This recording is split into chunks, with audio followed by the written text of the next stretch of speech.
1967 году в журнале «Наука и жизнь» была опубликована заметка инженера Фейета. Вот что он в ней писал. В цистерне был мазут. Чтобы опорожнить цистерну, мазут нужно было разогреть. Его разогревали горячим паром, который подавался прямо в цистерну. Когда мазут слили, люк цистерны закрыли, не дав ей как следует охладиться.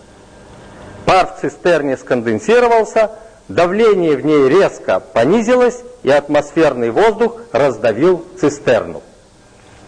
Попробуем смоделировать описанный случай таким образом. На плитке стоит маленькая жестяная банка, в верхней крышке которой проделано небольшое отверстие. В банку налита вода, сейчас она в банке кипит, и пар выходит из отверстия, вытесняя воздух из банки.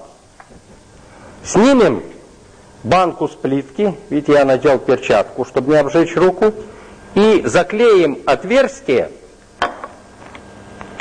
клейкой лентой.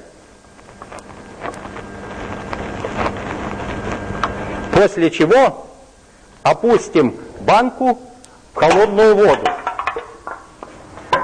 Давайте еще польем эту банку сверху водой холодной. Смотрите, что произошло.